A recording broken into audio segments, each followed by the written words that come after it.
Hello, fools, and welcome to the show. I am Fool Analyst Carl Teal, and I'm sitting down today with Dr. Brett Monia, the CEO and one of the founding members of Ionis Pharmaceuticals, company founded back in 1989, so pretty long tenure in the world of biotech.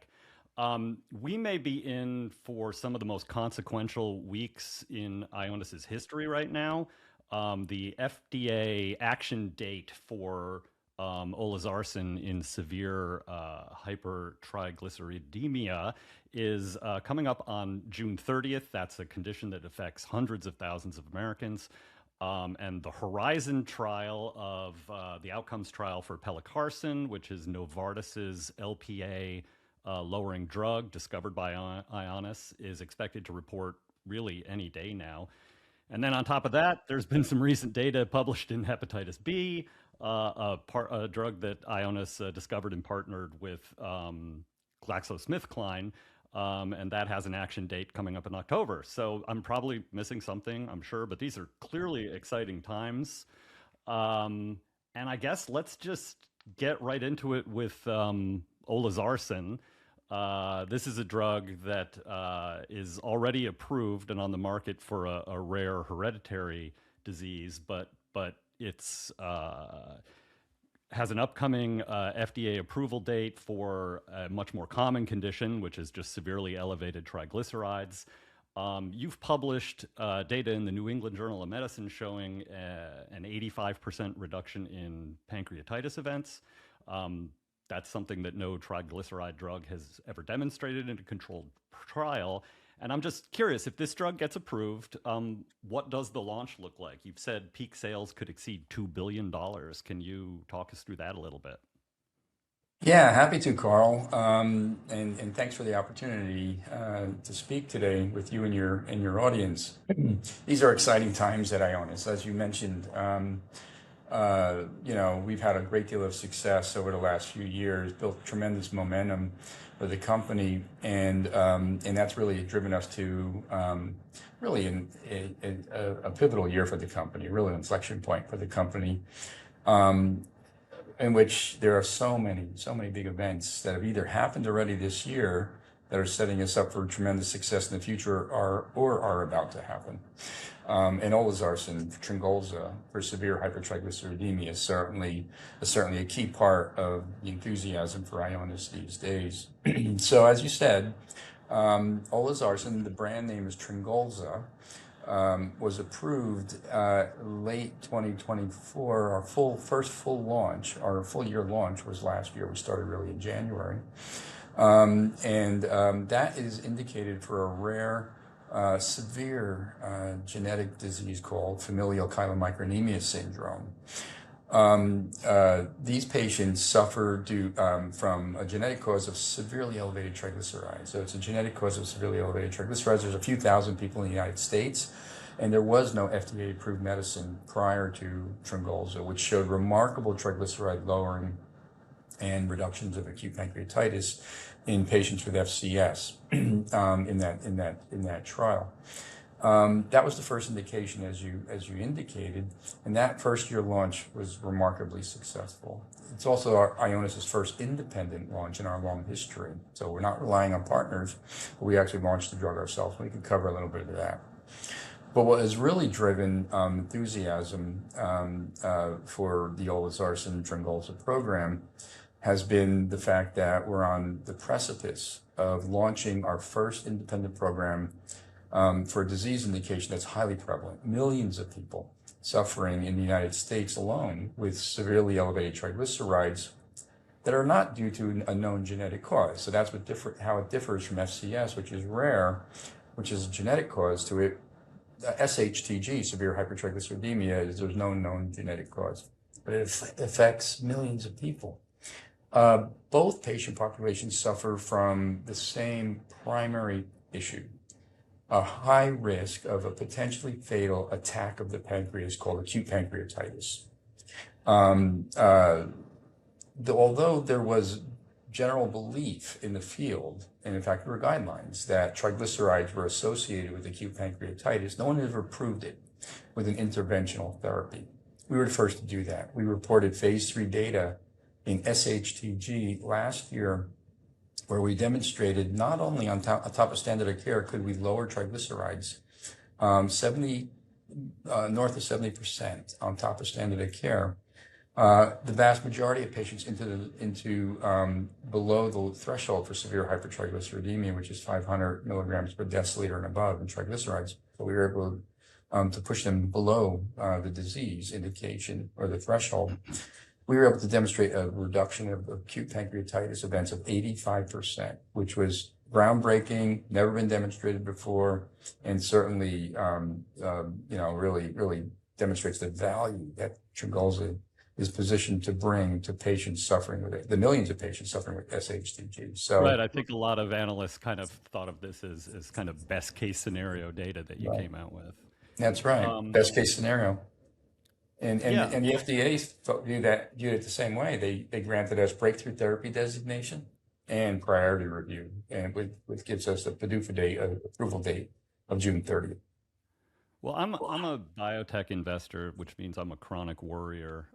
So, I know Arrowhead Pharmaceuticals is developing a drug called Plozasiran. It is somewhat similar in its mechanism, but it is a siRNA drug. So a little bit different, but it also has impressive triglyceride reduction numbers. They have not proven the pancreatitis benefit yet, but you guys have a meaningful head start. You have the pancreatitis data. You have first mover advantage. But how do you think about the competitive factor? How durable do you think your lead is essentially if both drugs are on the shelf? And is your sort of 2 billion plus projection, is that accounting for Plozasiran? Yeah. We did have we did provide guidance to our peak product sales in the U.S. alone for Tryngolza and SHTG to be $2 billion plus in January this year. But Carl, I want to highlight the fact that we actually recently upgraded that guidance to $3 billion plus peak sales U.S. only. That does factor in potential competition. Let me start by saying this. We're talking about millions of people where treatments are severely inadequate in the United States today alone, right? What is best for the community, what is best for patients, what's best for the whole market is to have multiple players. It increases the share of voice. It gives patients options to choose the medicine that they prefer, as well as physicians and so on. In other words, this is a growth market. There's room for multiple players. Now, with that said, we're thrilled to be in the position we are in. First, to prove that this mechanism of action, which are shared between the two programs, targeting a lipoprotein called ApoC3, we were first to validate that, is having demonstrated that for the first time has really resonated well with the medical community, our leadership. Second, the data that we generate in our phase 3 results really sets a very high bar. We mentioned it already, 85% reduction in acute pancreatitis after only 12 months. It's really incredible. The number needed to prevent an acute pancreatitis event in the overall population was 20.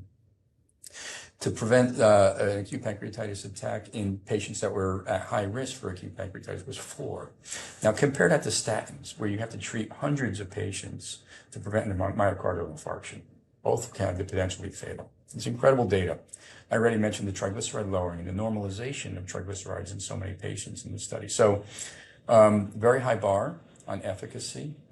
And then thirdly, first mover advantage, which you highlighted. That's hugely durable. It's hugely durable. I mean, we're the ones that are going to set the market, create the market, and do everything do everything that is needed to do to access those patients that are most vulnerable for acute pancreatitis and so forth. But like I said, this is not a binary market opportunity. This is a market opportunity that will support multiple players. And our $3 billion plus peak sales does factor in competition. Great. I mean, I'm going to move on just because there's so many moving parts at Ionis right now. So to another cardiovascular area and Pelacarsen, the Horizon outcomes trial.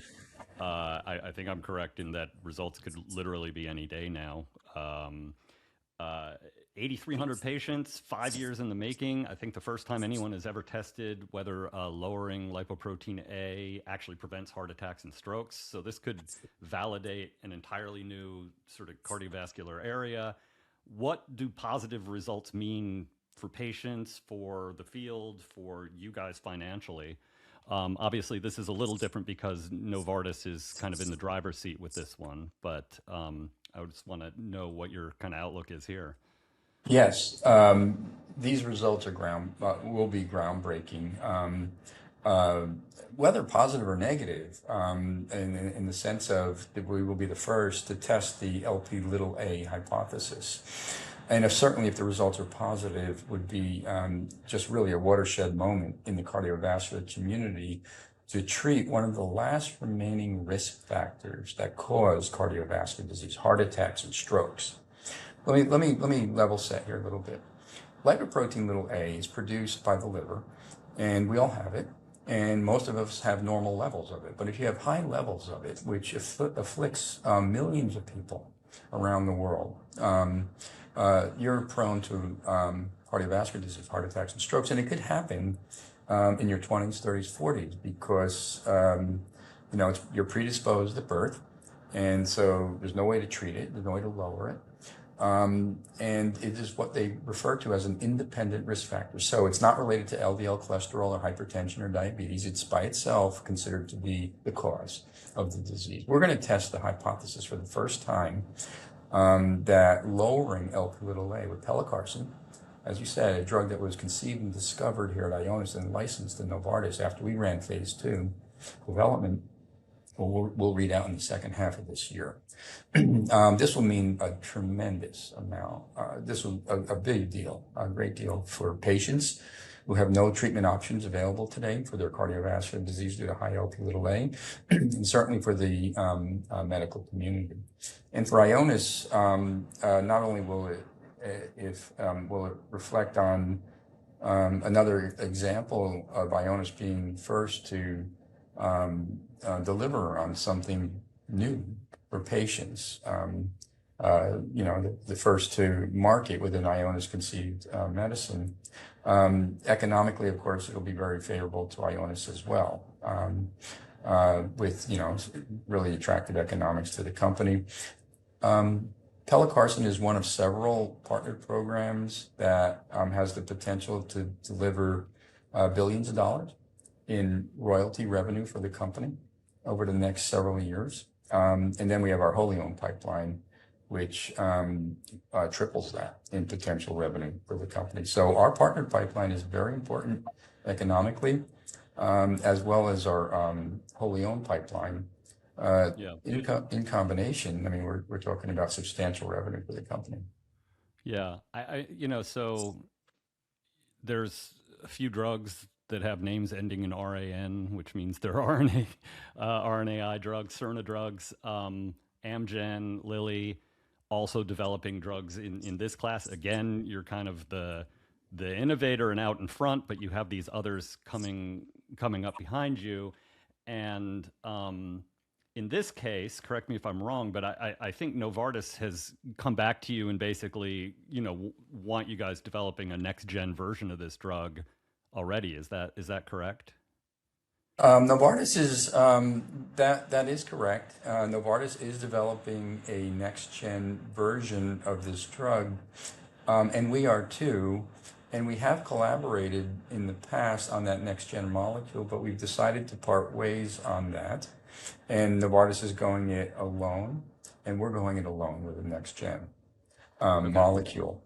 The focus of the next gen molecule isn't potency or efficacy. I mean, we believe that based on the lowering of LP little a that we are expecting to achieve in our phase 3 Horizon study with Novartis, and that's based on real data from phase 2, where we normalized LP little a in 99% of their patients. We don't think you're going to do much better than that. Really, what the focus is for these next-gen molecules is to make them less frequent in dosing. Okay. Pelacarsen is administered by the patient themselves once per month, and with new technologies that are coming at Ionis, for example, as well as others that are following, as you referred or as you mentioned, you can get upwards of 3 months, 6 months, maybe even annual dosing. So we're all following on those footsteps, including Ionis with our own next-gen molecule for Lp(a). Yeah. So there's, I guess this has already come up a couple of times in what we've already been talking about, and I guess it's a pattern that I don't know if this question will be annoying, but I just want to ask you. I mean, there seems somewhat like there's this pattern of Ionis being, often discovering a target, doing a lot of work of biology, and then having siRNA drugs kind of come up behind and sometimes have better dosing intervals, maybe have better or deeper knockdown. That kind of happened in transthyretin amyloidosis. We've talked about competitors coming up on some of these other drugs. I guess there's a few areas I want to kind of move into that sort of play off of that. And I should mention, by the way, that you guys were, licensed some foundational IP back to Alnylam, I think back in 2004. So I mean, you've been, kind of instrumental in the siRNA field as well. But is that a frustrating dynamic? Is that a real dynamic, or is that more, my impression from the outside? Um, we're proud of the fact that we've led in so many areas. We're the first to deliver breakthrough medicines for spinal muscular atrophy, ALS, FCS, SHTG. We were actually the first to read out a positive phase 3 readout for TTR amyloidosis with polyneuropathy that I mentioned. And I can go on. We're proud of that fact, but you are right. When you are first, there's a lot of smart people in this world out there, and they follow. And they follow with new chemistries or new molecules like siRNAs and so on. Carl, those days are over at Ionis. When I moved into the CEO role in January of 2020, so I'm now into my 7th year as CEO, not only did I make the decision to fully integrate Ionis and to commercialize our own drugs, to retain value, to control our own destiny, I also made the decision to diversify our platform technologies. And today, our capabilities in siRNA, in state-of-the-art antisense technology, and other genetic medicine technologies is second to none. We have several SIs in the clinic using Ionis know-how and chemistries and so on that are delivering, profiles that will be highly, highly competitive to anyone coming. And that is really important because, as you said, there's a lot of followers that have been coming, seeing the great science we do and doing that, but that's over. We have follow-on molecules to all of our priorities programs. Some are already in the clinic. So, for example, Tryngolza. We have a follow-on molecule that's going to start phase 2 development in severe hypertriglyceridemia that does exactly what I just referred to earlier. Pushes us to twice a year, once per year dosing. We I'm have, sorry, and that's an SI drug or an and that ASO? is an siRNA drug, Okay. using Ionis know-how and so on. There are so much similarities between ASOs and siRNAs, far greater similarities than there are differences. And Ionis's 35 plus years of experience has enabled us to really, just move into this space and expand into this space very rapidly, very effectively too. We will invest. We are investing in follow-on programs that can do anything we need them to do that any SIRs competitively can do. And those drugs are already in the clinic or about to be in the clinic. So those days are over. And it's basic, and it was an intent to protect the first mover advantage that we have for so many programs, to bring on follow-on programs, build franchises, to ensure that the value we create initially transcends and is durable for decades. Yeah. Well, and I mean, all that said, obviously there are some things that ASOs can do that siRNA drugs can't. I mean, I guess Spinraza would be an example of that with splice modulations, or there's exon skipping drugs. But one thing I guess that I wanted to move on to is just moving outside of the liver, right? I mean, that's kind of been where a lot of these drugs have had their activity, in part because that's where it's easiest to deliver them effectively. But you're really moving heavily into central nervous system drugs, and I mean, obviously, you already have with Spinraza, which is an intrathecally delivered drug, but I think you're looking now more at things that can cross the blood-brain barrier without a lumbar puncture. So you have a partnership with Denali, I think, and with Bicycle. I don't know if those are still active, but I'm just wondering if you think of CNS as being fundamentally different in any way, if that sort of changes your competitive position versus the rest of the market, or just kind of how you look at that kind of new frontier. Yeah, so you're exactly right. There are applications where antisense drugs are the preferred mechanism, or preferred approach for a specific target, for a specific disease. And there are applications where siRNA might be more preferred because based on their profile. And at Ionis, I believe we're the only company that can exploit all those with the most cutting-edge, state-of-the-art chemistries and abilities to take advantage of that. And that's what we're doing. We're applying the best chemistry, the best mechanism for the best indication. Today, our therapeutic areas of focus are cardiometabolic, and we've talked about Pelacarsen and Olezarsen, Tryngolza already, but CNS is huge for this company. Those are our two main therapeutic areas. We have a proven platform in CNS diseases. You mentioned Spinraza, the first ever treatment for spinal muscular atrophy, which basically transformed a fatal condition for newborns into a chronic manageable condition. We're the first to use our platform to show that ALS can be treatable for a genetic cause of ALS. We got Qalsody approved with Biogen, our partner. Most recently, we showed proof of concept for Alexander disease, a severe neurodegenerative disease that we expect to be approved in September, and that's our first independent launch in neurology. And then I think it was a week or two ago, we and our partner Biogen shared positive data for tau, MAPT, in Alzheimer's disease, a potential breakthrough in Alzheimer's disease treatment. So CNS is a big area for us, and today we have 13 drugs in clinical medicine, in clinical trials, more than half of which are wholly owned by Ionis. These drugs are administered by lumbar puncture, intrathecal, to your point, but based on new chemistries, new developments we've been able to make, advancements, we've gone from monthly intrathecal dosing to quarterly to semi-annual, and even now annual dosing intrathecal, right? It's just advancement in science. But you're right, there are other approaches we're taking that will allow us to administer our drugs subcutaneously. One partnership is with Bicycle Therapeutics.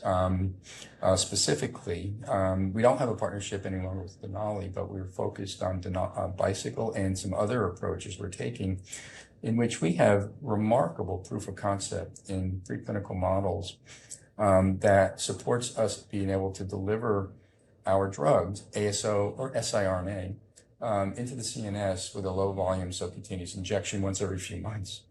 Now, although lumbar puncture is certainly suitable and appropriate and acceptable for severe rare genetic diseases like ALS or Huntington's disease, certainly when you get into the broad chronic conditions like Alzheimer's and Parkinson's, a sub-Q flavor would be much more palatable. That's where we're focused. We have identified our first blood-brain barrier, transcending, overcoming the blood-brain barrier with a sub-Q approach, with our technology, with a technology that we've just developed, and are moving that into IND tox studies and expect the first clinical testing for a Alzheimer's indication or Alzheimer's target next year. So we're moving rapidly here. We have several behind that, and we think that Ionis is based on our track record, is incredibly experienced with less frequent lumbar puncture, subcutaneous administration for CNS diseases and those kinds of applications. CNS is an area we lead by far. I mentioned the pipeline. I mentioned the drugs that have been proven and are on the market. And we intend to double down, triple down on CNS diseases to ensure our leadership lasts for a very long time. Okay. A little bit beside the point, but I'm just curious, how did the Denali partnership conclude? And that's an interesting company. Also, just got their own first approval recently. Yeah, no, we have tremendous respect for Denali, nice guys and everything. It was really an academic collaboration. We never did a formal partnership with them. We did Okay. publish with them, and you might be referring to some of the BB blood-brain barrier work we did with them years ago, in which we published with them. But the formal partnership that we did with Bicycle was a true business partnership. Gotcha. Gotcha. Um, so you've referenced a few times, and you've been pretty candid in the past, that kind of the old Ionis model, business model, was a little bit frustrating to you, which was, basically you were acting as a discovery engine for partners and, essentially giving stuff away in exchange for milestone payments, royalties.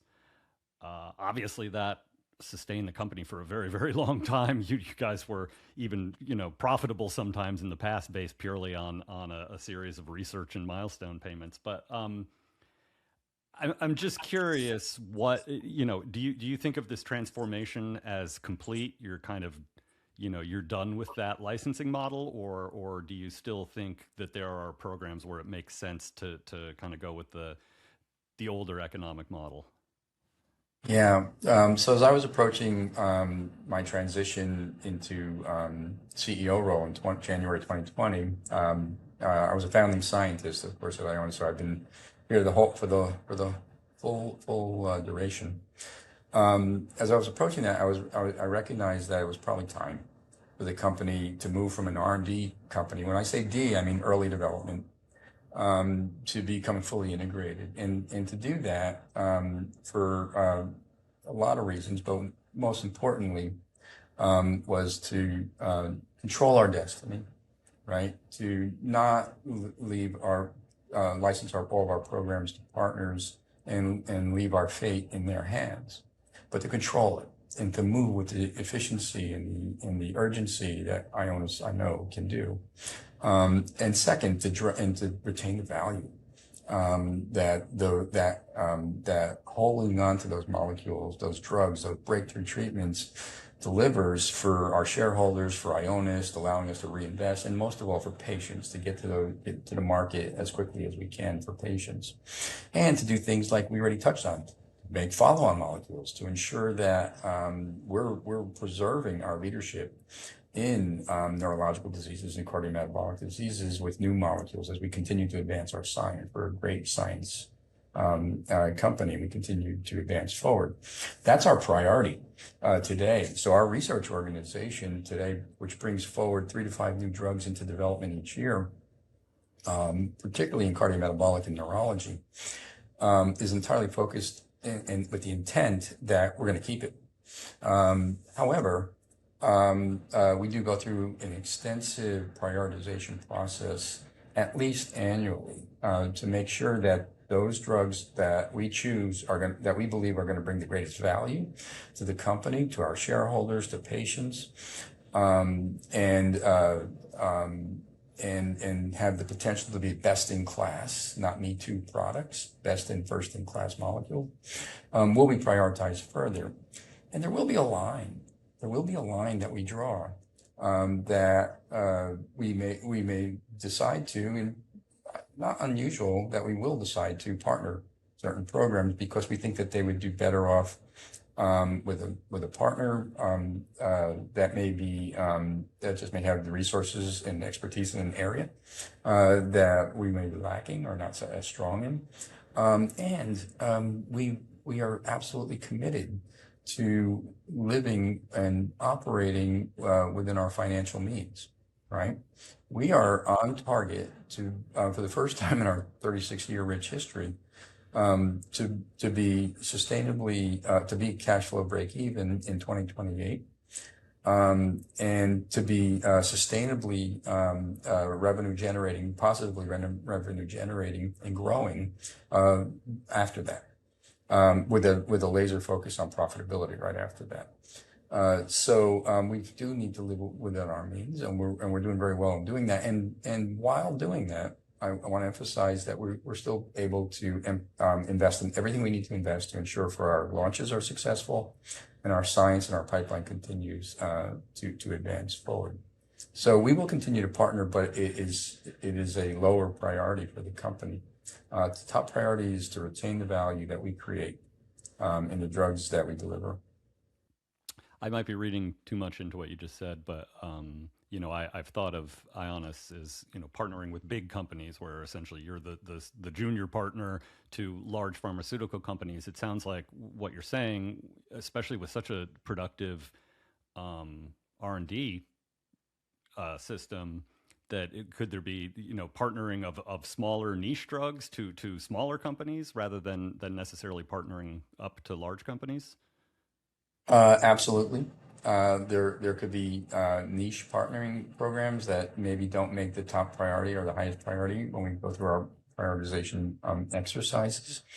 There could also be very large indications that we decide we're not ready to take on based on the investment, the global investment that may be required to maximize the value for those programs.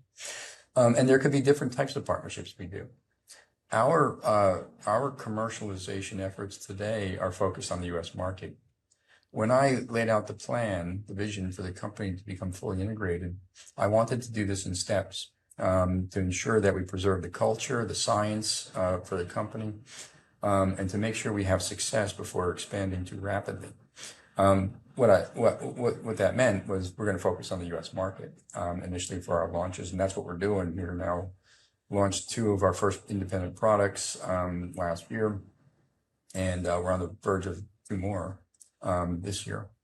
But we need ex-US partners, right? So we will do ex-US partnerships. We've done them very successfully. We've done it for Tryngolza and Olezarsen, and we'll do it for Alexander disease, which we're going to launch in September in the US. So different types of partnerships, certainly, but also even out licensing under certain circumstances where we think that it makes sense to partner. Okay. And yeah, you mentioned cash flow break even by 2028, and I assume that comes along with your continuing to invest pretty aggressively in R&D. You feel fairly confident about that? Absolutely. I'm a scientist, Carl, and this is a science company. What differentiates Ionis from the rest of the pack in oligonucleotide therapeutics, a space that we created, we pioneered, and we lived through the tough times and now the good times, is that we're a science company, and we'll always be that. And we're going to make the investments we need to make in continuing to advance our science, continuing to advance development, and to commercialize our own products. I am absolutely confident that we'll be able to make all the investments we can in all those areas to maximize success while approaching positive cash flow, growing to positive cash flow in 2028, and then profitability to follow. Yes, we're very much committed to doing the investments we need to do. Great. Yeah, I mean, I have to say the sort of the Wall Street analyst community is very positive on Ionis. I think the average price target is somewhere around $94 a share. I mean, take price targets for what they are, but certainly the company's trading meaningfully below that right now. I mean, do you think there's something that the market might be missing or misunderstanding about Ionis right now? It's hard to say. Certainly, we have a lot of investors that are investing heavily into Ionis. They see the upside and the undervaluation that we have. I mean, the company's done great from a valuation stock perspective over the last couple of years, but still considered to be highly undervalued. Considering that, with just the late stage programs, either the programs that have been recently approved or the late stage programs that are about to read out or have read out recently positively, that we're on the verge of, I think I mentioned it before, $7 billion between royalties and wholly owned commercial revenue at peak, just with those late stage programs alone. And that is highly probabilized. So we're not assuming everything's going to be successful. We're not assuming that all the data is going to be worse, the launches are going to go as expected, and so on. And that's what a lot of our investors that have been investing heavily into Ionis, they see the upside for this company as we are now a fully integrated company. I think maybe, sometimes investors just like wait to see the data. We have a lot of phase 3 readouts still coming this year. We've already had one positive in bepirovirsen and chronic HBV, which you mentioned earlier with GSK. We have 4 more coming. Positive or phase 3 readouts, and then the approvals, 3 approvals expected this year, and then more of the same next year. Sometimes investors would like to wait and see data before they invest. That's more expensive, of course, but understandable for those that like to take less risk. I also think there's a perception that your father's antisense is Ionis's antisense today, and it's not. We talked about the advancements we're making in medicinal chemistry and antisense technology. We talked about the delivery, that we're doing with ASOs and siRNAs to the blood-brain barrier. The success we've had in CNS, and even opening up other tissues like skeletal muscle and cardiac muscle, and advancing and expanding into siRNAs. I don't think that has really baked in and cemented into the investment community that Ionis is one of the only companies I know of that has tremendous expertise, leading expertise in antisense and siRNA, and are taking full advantage of what those platforms offer for drug discovery, development, and eventually commercialization. So I think that might be a misunderstanding. Yeah. I also think that investors often get very cautious when a company is in sort of transition towards, controlling its own destiny like you guys are. I mean, I think that you've seen that with some other companies like Genmab that have sort of taken a similar tack in some ways, and I think are now, and now is done tremendously over the last year or so. But, I guess a final question for you. You've been at the company since 1989 when it was founded. You're a founding scientist. You've watched RNA targeted medicine kind of go from maybe a fringe idea to basically there's 7 approved drugs I think you have, and obviously many more if you count the siRNAs at other companies. What does this moment feel like as you sit here, and what do you think the next decade looks like for Ionis and for the field in general? Yeah, it's been a remarkable journey. It's as I said, I started on the bench as a scientist, and my responsibilities grew over the decades and took on more and more, moved into the CEO role. I'm incredibly proud of what Ionis has achieved in creating really a new platform for drug discovery that has already delivered breakthrough treatments for patients in the medical community, but is on the verge of delivering many, many more, going from helping thousands of patients to millions of people around the globe. I couldn't be more proud of the employees at Ionis. I mean, their dedication and their perseverance and their smarts, their science.